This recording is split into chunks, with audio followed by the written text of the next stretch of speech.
from the audience. But let's kick things off. I would like to know how you both got into accessibility, as it were. Matisse, you said that you've been working in the industry for 10 years now, so maybe you can kick off and tell us how it all started for you 10 years ago. For sure. So 10 years ago, I was fresh out of school and I started a job at the Canadian National Institute for the Blind, which right off the bat, people might think, okay, of course, yeah, that's how you got into accessibility. I had no idea that accessible communications was even a thing. I just thought, do what I do like I was taught. It was on my second day that I put out a tweet on behalf of the organization, again, a national organization, which used the hashtag DYK for Did You Know and some sort of stat. This is the days when it was still Twitter and it was 140 characters. So I thought I nailed it. Within 10 minutes, one of my colleagues with sight loss called me and said, welcome to the team. Did you happen to tweet? And I thought, oh, I have a spelling or grammar mistake or a style mistake. And he's like, no, no, it's actually your hashtag. While DYK is known as Did You Know in the communications and marketing spaces at that time, and it was pretty used on social media, the screen reader dictionaries were still reading it as Dick or Dyke. So being absolutely mortified and thinking that's not what I meant, it's supposed to be, did you know? The panic set in. He calmed me down, told me what I needed to do to fix it. But it was in that moment, 10 years ago, it was October 21st. I will always remember. Yeah, That ingrained in your memory. Yeah. ingrained that it completely changed my perspective in terms of if I'm a professional communicator and I'm trying to reach the broadest audience and didn't know this little fun, awkward fact, what else did I not know? And that's where my passion, drive, and just all things accessible communications came into my life. And I've absolutely loved every second of it since. Amazing. As origin stories go, that is pretty good. I think, in fact, I think making mistakes is something that's going to be familiar to a lot of communicators. And I think that might be something that we come back to a little bit later on. But Lisa, tell us, what's your origin story? How did you get into accessibility? So I've been thinking about this because I was asked this question the other day, and I had I kind of it unlocked a memory of back when I was in house. I was doing some work. We were launching a new intranet, and one of the most vocal detractors of our project was the finance director's executive assistant. And we were in a big open plan office, and I could hear her moaning about it at the other end of the office. And she was known as, she wasn't the easiest person to work with, but I thought I need to go and actually find out what her challenges are. And when I sat down next to her and I got her to show me what she could see on her screen, she'd zoomed in on her screen. So the resolution was super low. So all she could actually see on her entire monitor was the list of quick links. And it was partly she did it by accident previously and didn't know how to change it back again. It was partly it was easier for her to read because she needed reading glasses, which she didn't always wear. And it made me realize how important it is to actually test stuff with users and actually go to see people understanding how they're using your software, or they're reading your emails, or they're interacting with your intranet kind of firsthand, because I was able to help her fix it. So that, and also then we brought her into all the user testing and the workshops that we were doing with our vendor, because she had such a different viewpoint and such different access needs to the rest of the team. It was really helpful to kind of break out of the group think of it all. And we were like, well, it works fine for us, it must be fine for other people. So I feel like that's probably the first time I've thought about it in any more than I need to make sure that I've got descriptions of my images and um, my linked. I think I'd also maybe spoken to Wedge at that point, and he pointed out that click here was quite a bad thing to do. And so he helped me understand about writing hyperlinks. So it was somewhere between those 2 points, I Yeah. think. Interesting, fascinating how you've both got into this world. And I think for me, so I'm not an expert in accessibility, but I certainly see Neither am I. accessible. Yeah, Matisse definitely is. Yeah. But I certainly see it come up on RFPs. So when we work with clients and they're looking for new software or maybe to enhance something they have, they put accessibility on the tick list of things they want to do or want to achieve.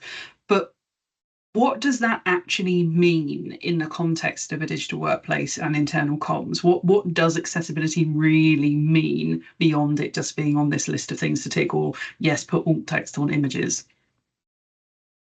I can take this one, and Lisa, please feel free to add in if I miss anything.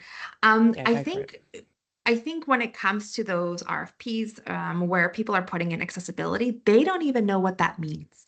They're hoping for the vendor to say, yeah, we'll make it accessible. And in a lot of cases, unfortunately, the vendor doesn't even know what it means. And it'll be either a quick Google search, or with now, pop it into ChatGPT and like, what does it mean? What do I put into my RFP to make it seem like I know what I'm doing?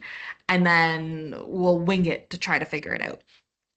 From an internal communications perspective, we want to ensure that if we are looking with a partner, that they actually understand what the web content accessibility guidelines are all about. This is particularly from an intranet perspective. If we're building something out, we want it to be accessible, and those are our guidelines that help tell us what is needed to be compliant.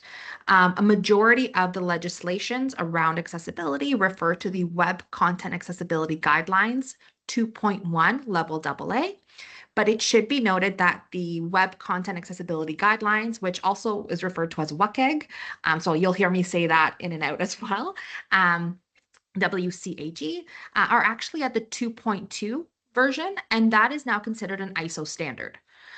From an accessibility perspective. And again, it's going to that level AA compliance. And what I mean by level AA, the Web Content Accessibility Guidelines are broken into 3 levels. The first is level A, where it's basic of the basic. You're trying some stuff to be accessible. Level AA compliance is again, more, let's say, the industry standard, I use air quotes, in terms of we're always looking for that AA. We're ensuring we have alternative text that is usable alternative text, not just very vague.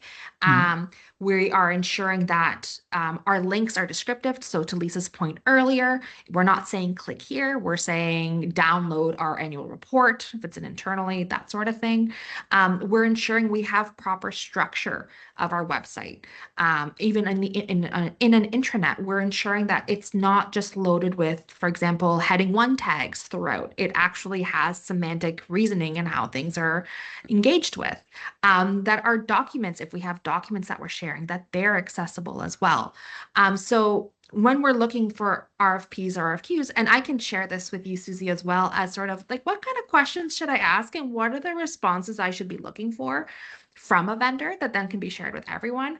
But I find it very useful for the individuals or the organizations who are asking for accessibility to know what it is they should be looking for in response. Because again, you might be going in saying, I know it needs to be accessible, but I don't know what it means, right? I know what I have to do. I don't know how to do it. And you're hoping for that external vendor to say like, I can do it, but they again may not know. So I can provide that list of questions and what good answers, bad answers, and red flags run answers look like. Right, yeah, it is more complicated for sure than just saying, yes, we want to do this. So expanding on your point then, Matisse, Lisa, I'm going to put you on the spot a little bit and kind of expand on that and just say, kind of from a top level perspective, because there is so much to it, but what does good accessibility actually look like? Okay, so accessibility, when we talk about accessibility like this, all of the principles are kind of grouped under 4, well, all of the terms are grouped under 4 principles, which is it perceivable, operable, understandable, and robust? So the acronym is POUR, POUR. Different people have different opinions on whether that's a good or a bad acronym, because it sounds like, oh, we're making it poorly accessible. But I hear that. But basically, can your stuff be seen by somebody, whether they're using assistive technology or not? Can people access it? So, like, physically use it. So can someone navigate via a keyboard if they don't have a mouse? Can they just use a mouse rather than needing a keyboard? Could be, there are lots of ways that people might be physically using your site. is it understandable? Feels like the one tenet that communications professionals are most familiar with, but can people understand it? Is it in plain language, which is the language that your audience understands the first time they use it? And is it robust? The R for robust is that, does it fall over if you use a different bit of technology? Is it responsive if someone's using a mobile rather than a laptop? You know, some of this stuff people have been doing for years without realizing that they're thinking about it from an accessibility perspective. And I think one of the areas that's the most within our control, regardless of the platform we're using, the main challenge is you can have the most accessible platform, but the content lets it down. So I think one of the biggest accessibility failings for websites and intranets is color contrast. It's so common to see white text on a light blue background on buttons, or in a lovely photograph, like a beautiful black and white photograph, and then there's you're using one of the hero web parts in SharePoint, and the writing, the actual core information, just disappears into the background, and it's hard to read for everyone. I touched a little bit already on alt text, but if an image has meaning, you need to make sure that people that can't see the image don't lose that meaning. And I could go on. And yeah, feeling very seen with some of those things, some of the decisions that have been made or I've made in the past, and understand more now. So thinking about that, so we now know what from a top level what good accessibility looks like, if I can get my lips around it myself.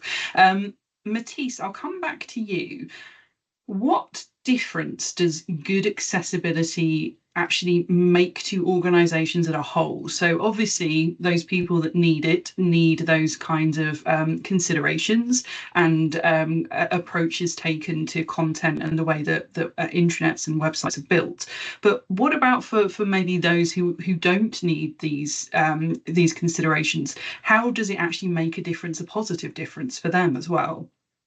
That's a fantastic question. So, in actuality, when you build with accessibility in mind, you make it easier for people to access your content no matter their ability.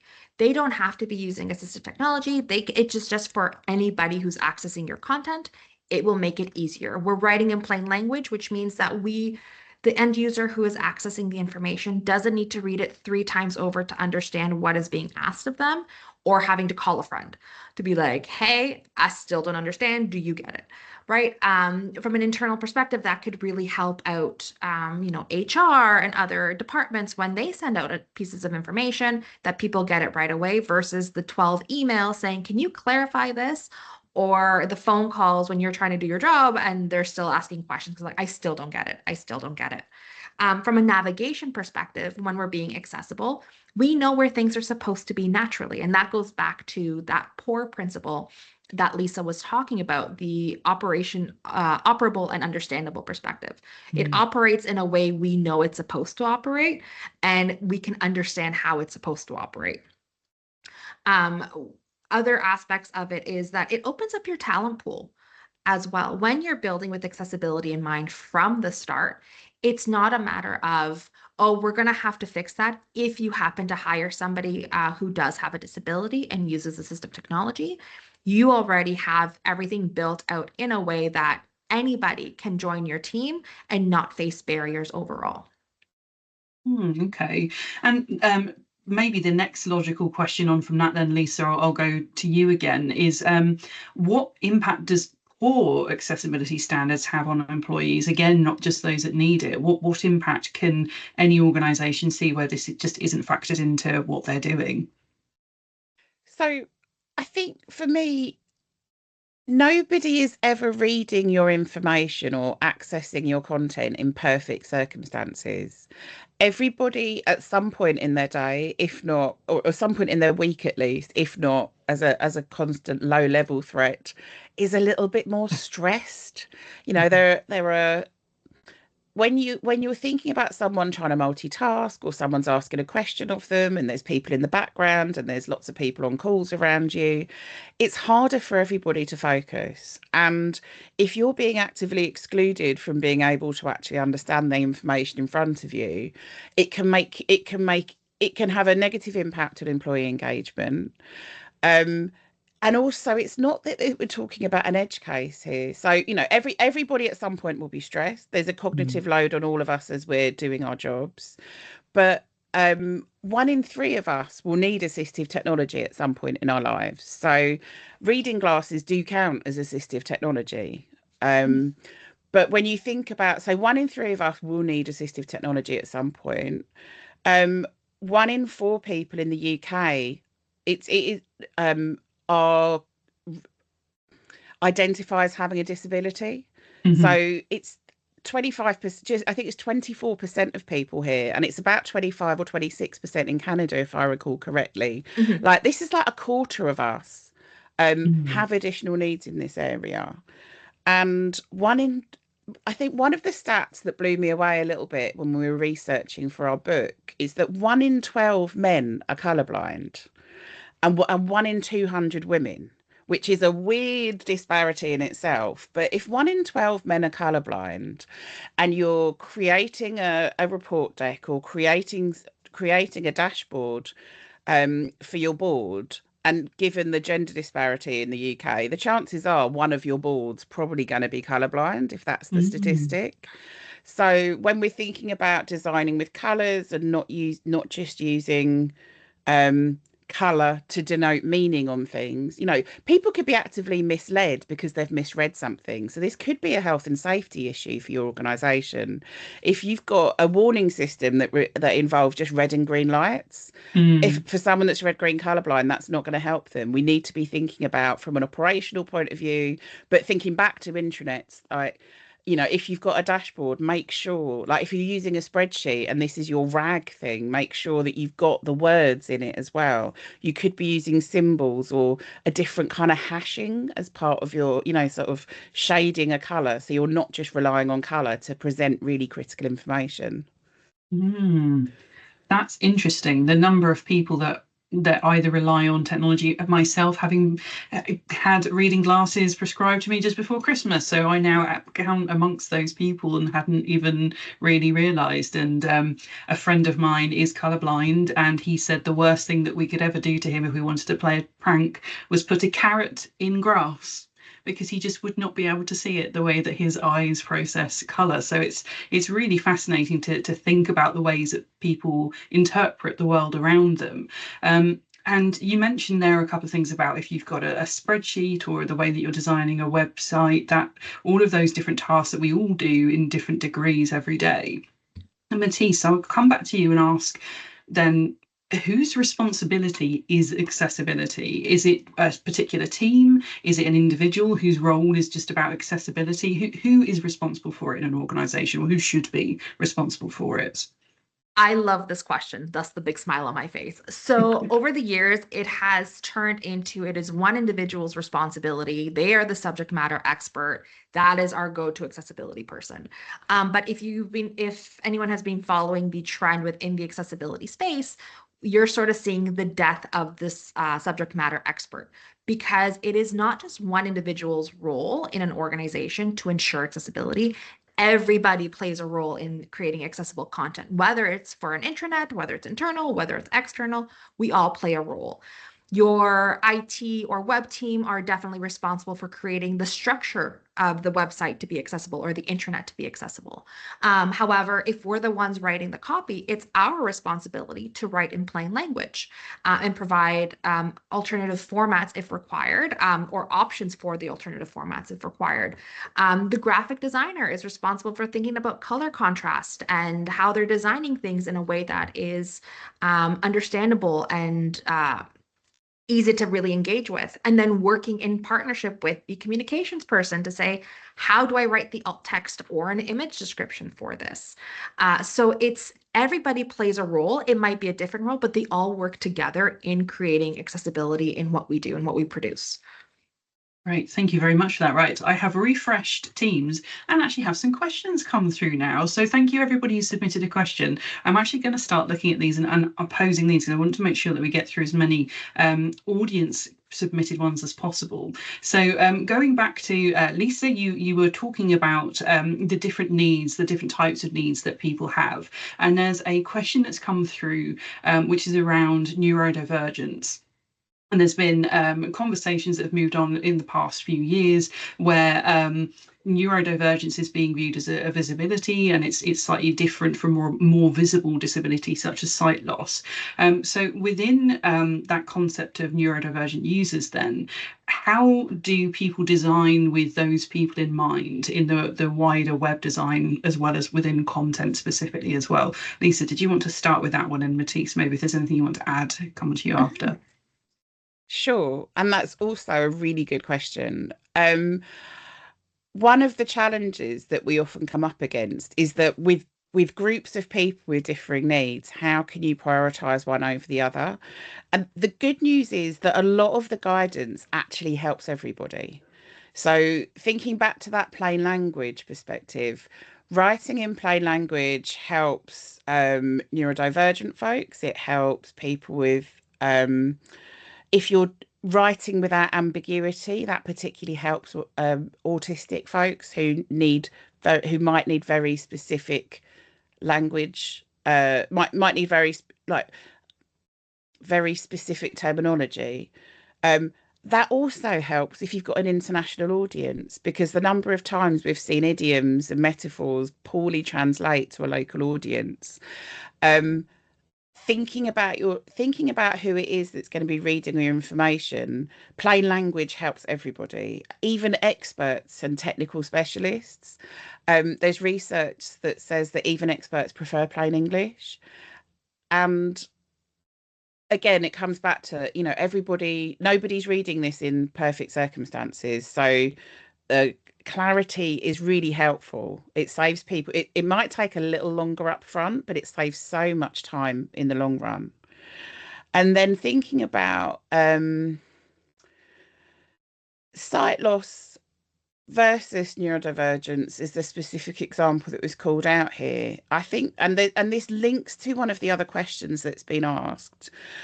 Thinking about color contrast and the colors that we're using to design with, you want the ideal is to use a high contrast, but not necessarily pure black and white, because that's a little too stark and can be hard for some people to read. My preferred option tends to be just off black and white or black and off white. So it's not too stark and is easier to be perceived.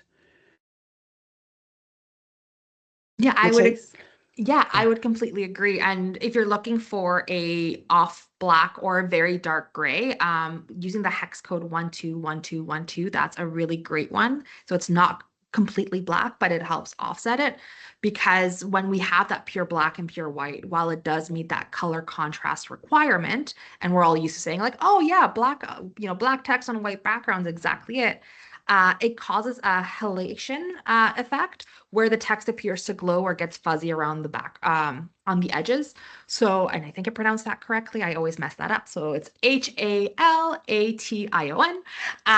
if you're wanting to learn more. So we always want to try to avoid that impact, and knowing that you can use the off-white with black or white with a darker gray version. And remembering that while we do have the web content accessibility guidelines, those are just the floor, right, of being accessible. They're not the ceiling. So while yes, the 100% black and 100% white make a perfect, from a mathematical perspective, and when you put them into color contrast checkers, you're going to get the best color contrast. We also have to think about usability, not just accessibility. And to Lisa's point about plain language, there are now 2 ISO standards around plain language, one of which is the basics of plain language, if you will, and the second is plain language for legalese. So all those legal documents, how do we make them actually in plain language in a way that people can understand them, including lawyers? Because if we've ever read a legal document, I'm sure we're all just sort of sitting there going, I don't know what I'm really signing, but I'm going to have good faith and just sign. Mhm. So, and in some cases, even lawyers don't understand what's being put in front of them. So the ISO standards that have come out are particularly interesting and timely for us to have a better understanding that it's not just a nice to have when we say things should be written in plain language. It's actually become an international standard of like, this is how we can properly write to include as many people as possible. Amazing. I'm really pleased that there's an ISO standard for that now, because it's something that I've been doing for years now, and having those conversations with health and safety colleagues, for example, that you don't need to write in legalese to actually make your point known, and to get this is so important. You need to write it in ways that people understand and will actually do. I'm thrilled that that exists now. Another question then that's been upvoted a couple of times. Getting content creators to add alt tags to image assets feels like a constant uphill struggle. Is it a problem that we could use AI to solve?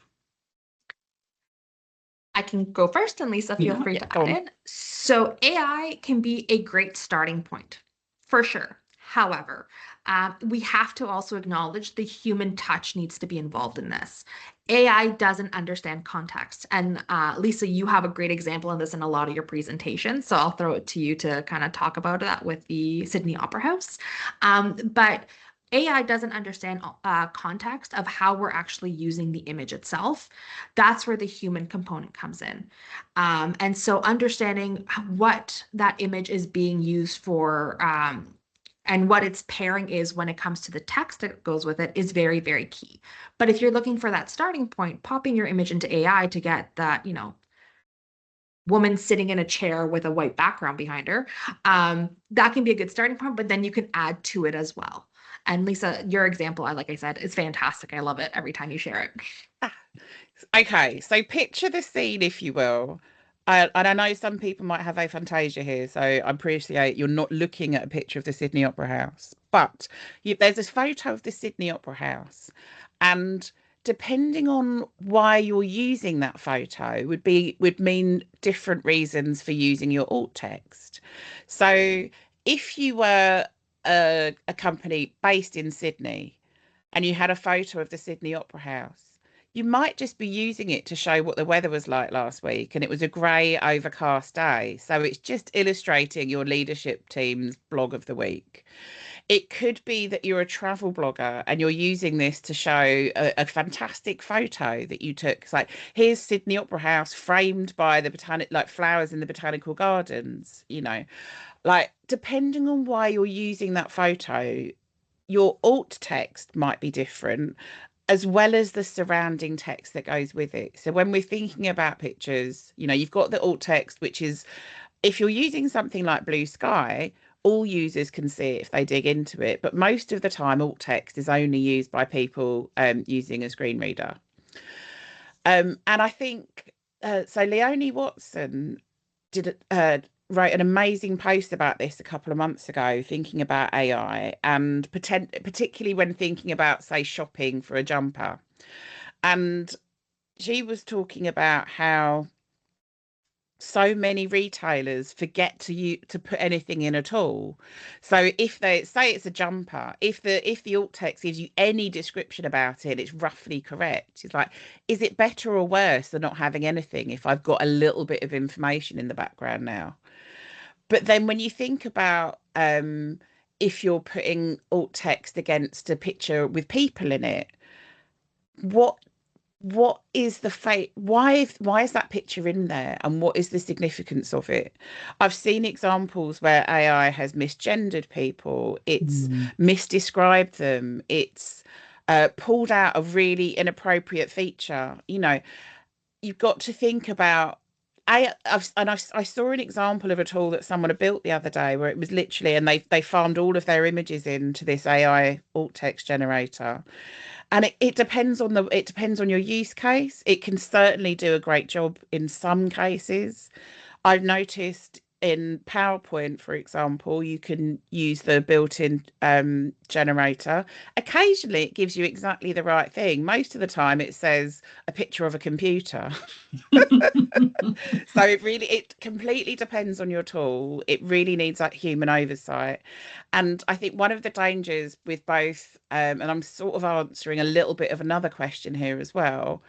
One of the problems with AI generated content is it also kind of looks right from a distance. So in the past, we might have been presented with a terribly written piece of content from someone in another part of the business and say, can you turn this into something I can put on the intranet? And it would look like a bit of a mess and there'd be a big wall of text. And you know that this is a first draft that needs a lot of work. Now people are using AI tools to generate that content in the first place. When it gets to you, it kind of looks polished. It looks like someone might have actually applied some content design principles to this. They've used meaningful headings. They've used bullet points. They've kept one idea a paragraph. The sentences aren't too long. But it's only when you go back and read it and say, actually, this doesn't say anything. Like it. One of the problems with AI is it makes you think it's more finished than it is. And I've seen so many examples from, made up citations to bullet points that don't actually say exactly what the intention was, that it's an additional skill set. Like we're having to recalibrate what a draft looks like in our brains so that we can spot the issues before they get through the process. Mhm. Yeah, one of the biggest skills now with AI generated content is being able to edit it and acknowledge what's wrong with it, as you say. I think that's one of the biggest skills that internal communicators will need to have now. And thinking about AI, so Matisse, so leading on from what Lisa's just talked about with AI tools that might be able to help, we've had a question come through that says that obviously AI tools are becoming more common, and there is that it baked into some intranet platforms. There is a summarize this page option, and there's also tools that can do that for you. So you can just feed it into a chat GPT or something, say summarize this for me. Do you think that this will help or hinder accessible communication, and how can you keep communications accessible in an AI driven world if it does in fact hinder things? Oh, I love this question. The reason being is that here in Canada, we released the first standard on accessible AI. And what it means is how do we build the AI tool to be accessible overall so that anybody can use it? And it was the first one of its kind in the world. From an accessible communications perspective, I think AI is going to help drastically improve accessible communications. We're not there yet, but we're definitely on that journey or that path. You can pop into ChatGPT or Claude or whatever AI usage that you're using, Copilot, whatever it is, and say, can you summarize this for me in plain language? Can you summarize this for me in a grade 7 reading level or whatever reading level you prefer? Can you make it into bullet points so it's digestible for the end user? And that's a huge thing from an accessibility perspective. But we also need to think about, is the tool itself accessible? And that's why I was really excited about the standard put out by the Government of Canada on creating accessible AI overall, so that not only can I create the accessible communications, but the end user can use the application in a way that's accessible to them, because that's also a barrier that we don't think about. For example, we put something out on one of the Meta platforms. We think, okay, we know we've put alt text, we know we've written in plain language, we know our hashtags are in Pascal or camel case, we're good and accessible. However, the end user still needs to navigate that platform that may be inaccessible overall, right? So we've done our part from a communication standpoint, but if the platform doesn't allow the end user to navigate easily and following the poor principles and that sort of thing, we can only do so much with the limitations of the platform. So with AI, going back to the actual question, when it comes to AI, it's understanding that it can help alleviate the pressures on us to ensure that everything is 100% plain language for every potential audience, knowing that we're going to have it set to, let's say, if it's internal and our reading levels maybe grade 10, we've upped it a little bit, that's fine. But if somebody internally needs it at a lower reading level, they can do it on their own using AI. Again, it can help with the alt text, getting you started. If you're working on a document and you're not sure the proper heading structure, it can help you figure that out as well when you're creating ideation. So there's a lot of things that AI will help with and can help with already. But I still think it's early days to say that AI equals accessible communications. But I'm hoping that at some point we can get there. And I feel like I've got a point to add to this from some work that I was doing recently for a client. We were experimenting with how Copilot could help us make the content on the intranet more accessible. And one of the uses that I thought might be helpful is they'd spent some time, they had all of these beautifully designed, if you have absolutely perfect vision and you're reading it on a really high contrast monitor in perfect conditions, PDFs, which had images for the meaning. And so you had to be able to see it perfectly to be able to understand the context and work out which bits were clickable and which bits weren't clickable, because the journey through these interactive PDFs was a bit of a challenge. But I uploaded one into Copilot and asked it to pull out the content and give me some good, meaningful headings in a format that would work well for a SharePoint page. And for the short ones that didn't have a lot of text in them, but still went on for 8 pages for unknown reasons, it did a pretty good job, and I was really impressed with it. And because each of them had been put in it was a logical order for robots, but not for humans.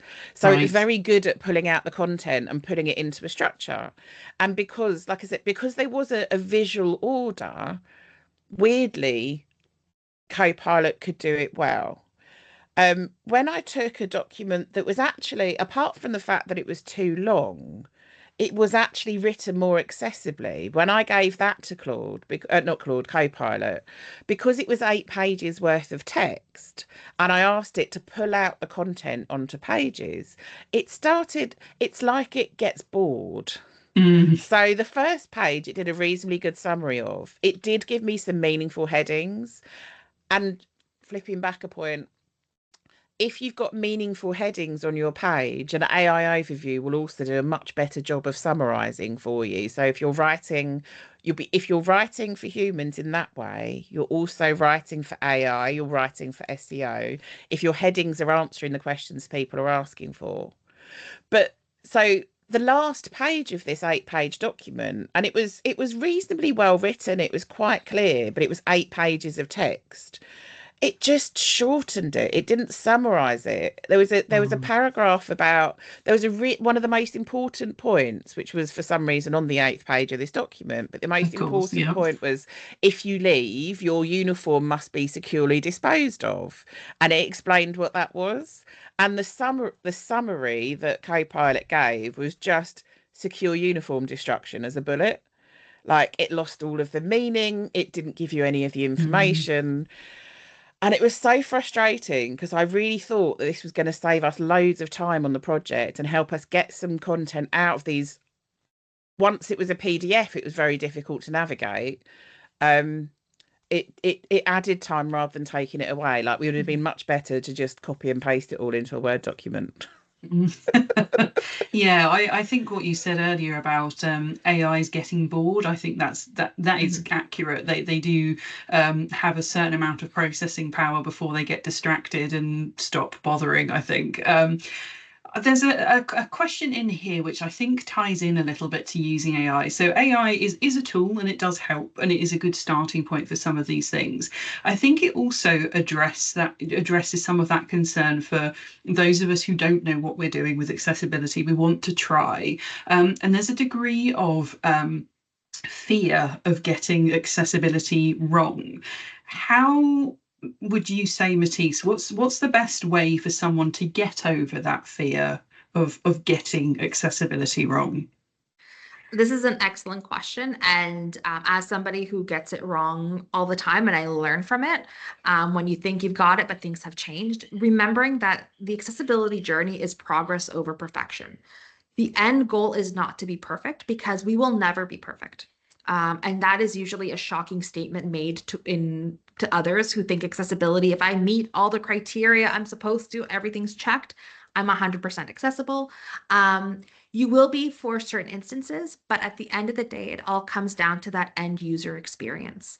And for example, an individual who might be using a screen reading software for 5 years, they're considered a super user, but somebody else might have been using it for 5 months and they're still getting used to the actual technology.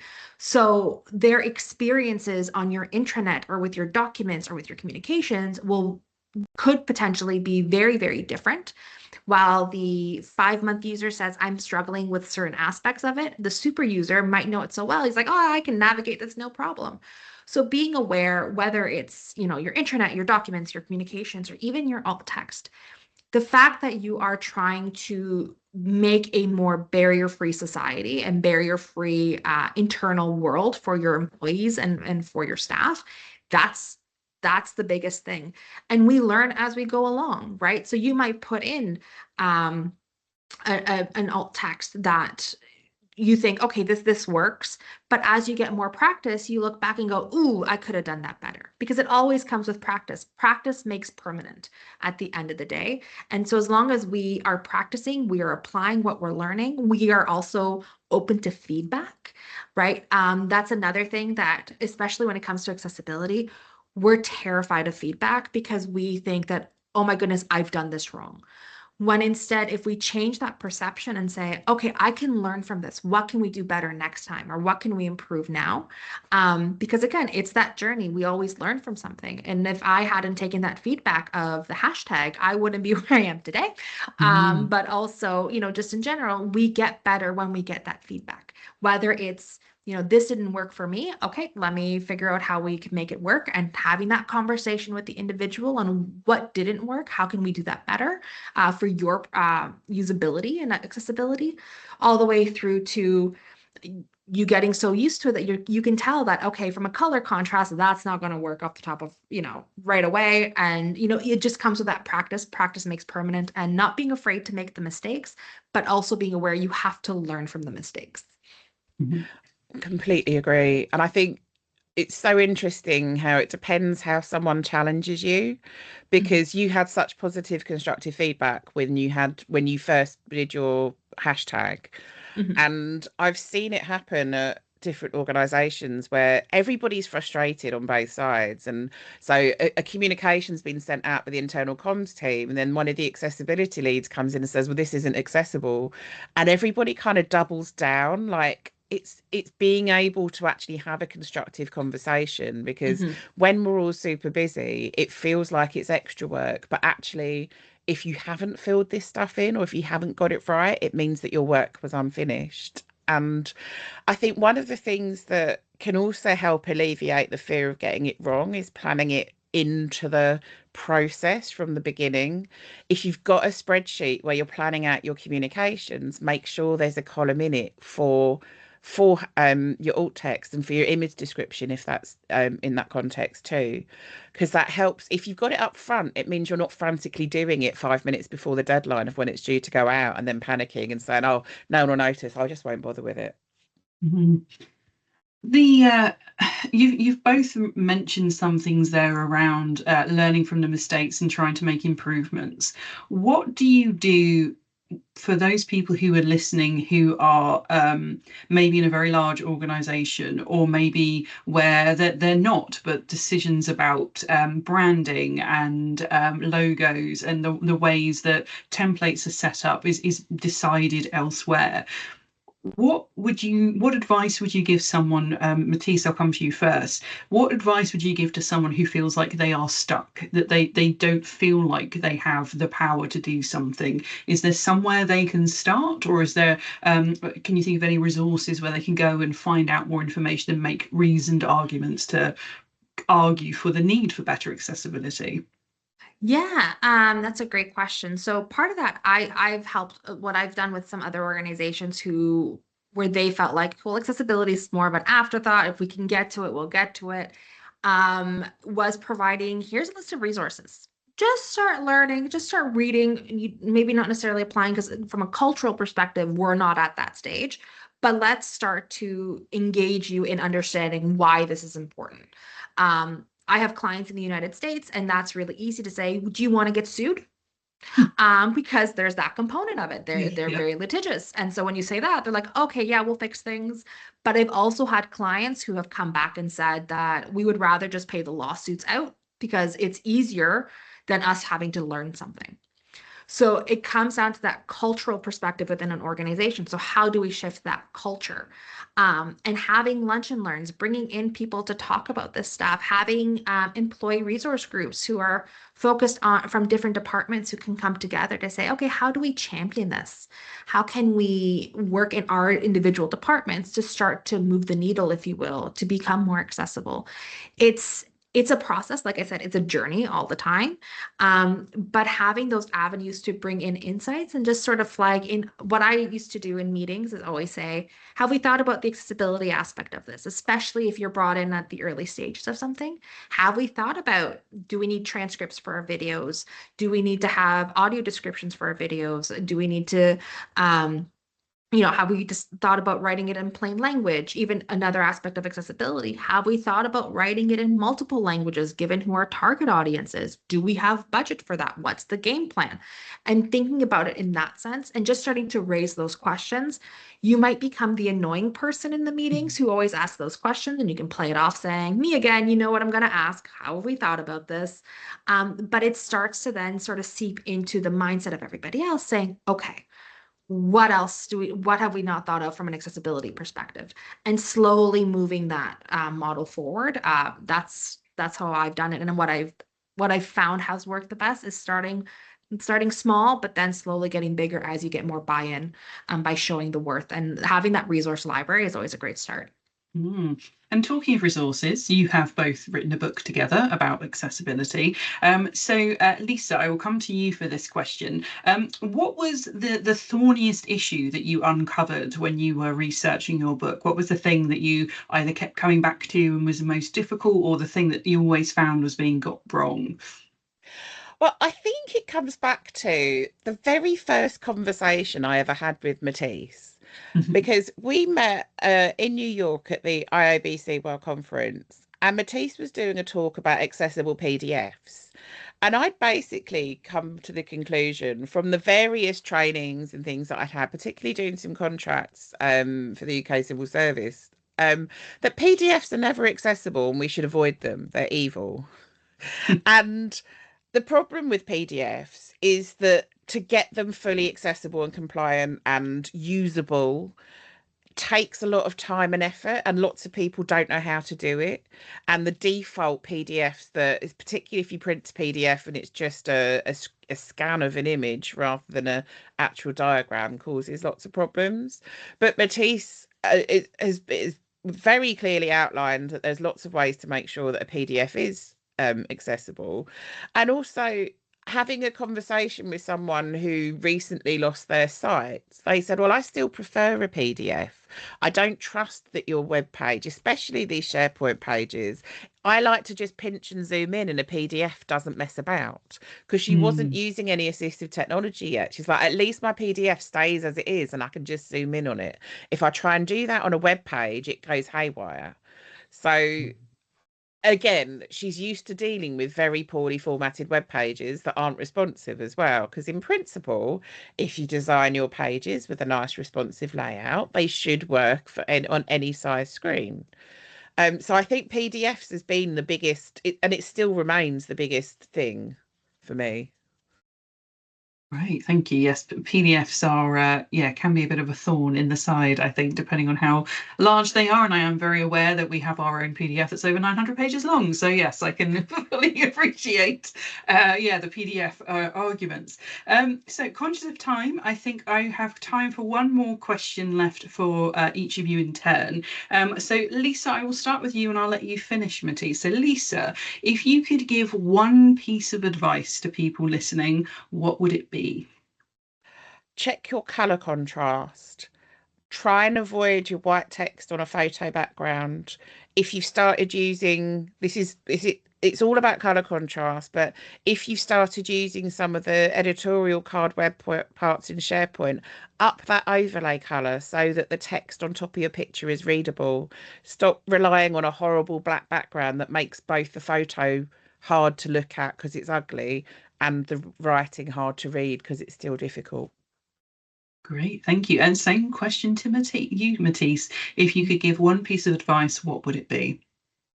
Watch your emoji use. I'm seeing more and more in internal communications, people are trying to make it fun and more lighthearted, and it might be in part because of AI and it loves to throw an emoji, but realize that emojis have their own alternative text that get read out with them.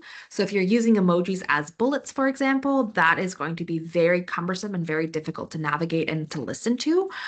So if you are using emojis, make sure you keep them at the end of a sentence or at the end of a post and use them sparingly. Don't use them to replace words because, like I said, they have their own alt text and that alt text may not match with the message you're trying to give. I know they're fun. I love myself a good emoji, but just being cognizant of what can happen when you do use them over much. Amazing. Thank you so much. I have learned so much from you both from this session. And we have some other questions that have been left over in the Q&A, and we'll make sure that we get to those in associated posts and a few other bits as well. But thank you both so much for joining me today. I really do appreciate it. Please go out and buy their book. There is even more advice and guidance and all of the things that you've referenced is in there as well. But thank you very much, everybody. I hope you have a good rest of day, and join us for the next Hot Seat webinar, which is coming up next month. You'll find more details very soon. Thanks very much. Thanks for having us. Thanks, everyone. Thanks for joining, everyone.